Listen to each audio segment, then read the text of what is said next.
Hey everybody, I'm James Gunn. I'm the co-CEO of DC Studios. So as many of you know, DC has been disconnected in film and television for a long time. And it's one of, our jobs, mine and Peter's, is to come in and make sure the DCU is connected in film, television, gaming, and animation. That the characters are consistent, played by the same actors, and it works within one story. And if something is outside of that, like Matt Reeves' Batman or Todd Phillips' Joker or Teen Titans Go, that it is clearly labeled as DC Elseworlds, outside of the mainstream DCU continuity. Now, Peter and I have gotten pretty lucky in terms of the 4 projects that are coming out over the next year. First, we have Shazam! Fury of the Gods. Shazam has always been off kind of in his own part of the DCU, so he connects very well. That moves directly into The Flash, a fantastic movie that I really love that resets the entire DC universe. And then to move into Blue Beetle,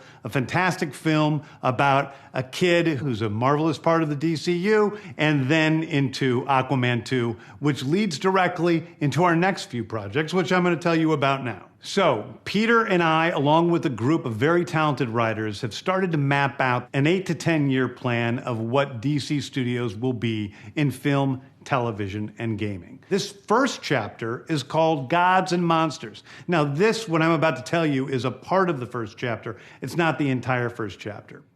The first project is Creature Commandos. Creature Commandos is an animated series. I've written all the episodes.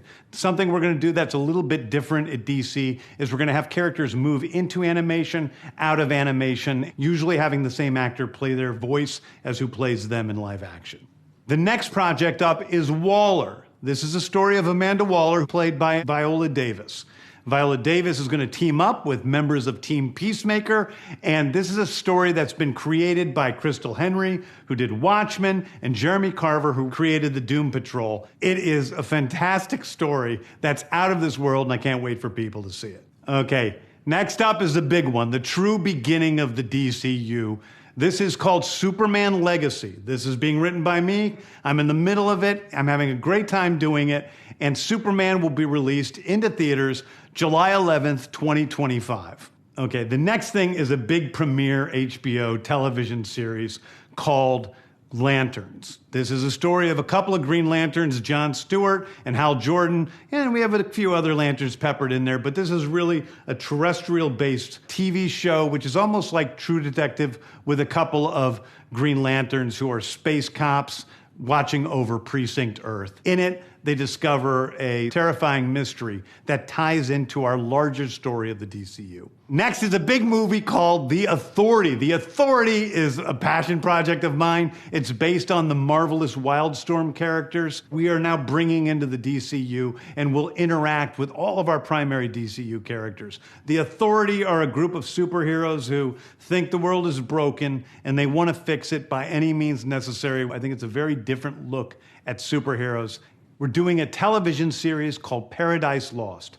Paradise Lost is the story of Paradise Island, usually known as Themyscira, which is the birthplace of Wonder Woman. It's almost like Game of Thrones with Westeros, but with all of the inhabitants of Paradise Island. The introduction of the DCU's Batman is The Brave and the Bold. The Brave and the Bold is the story of Batman and his actual son, Damian Wayne. This is based on Grant Morrison's great comic book run. Damian Wayne is my favorite Robin. He's a little assassin who Batman tries to get in line, and so this is the story of the two of them and the beginning of sort of the Bat family in the DCU.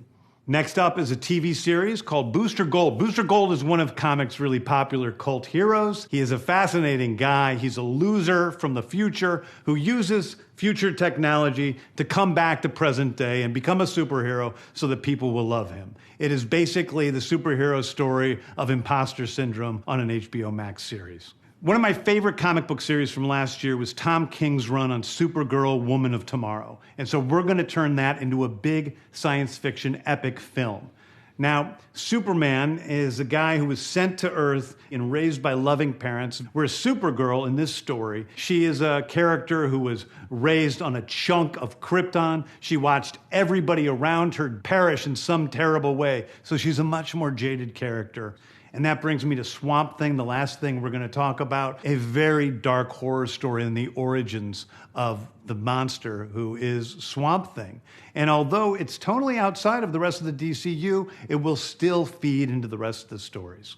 Anyway, those are the stories that I can tell you about right now. I've loved the DC characters since I was a child. They're incredibly important to me. I knew that this was a once-in-a-lifetime opportunity to do something very different. One of the things that's very important for me in all of these movies and TV series is that the director's vision and the vision of the writers and all of the creators is unique and something special. Storytelling is always king. That's all that matters to us. And I want to be true to those stories. I want to be true to you guys and really give you something different than you've ever seen before. Anyway, thank you, everybody. I appreciate you watching. I hope this was exciting for you because it's really exciting for me. And I can't wait to start to dive into these stories with you guys on this grand adventure. Thank you so much.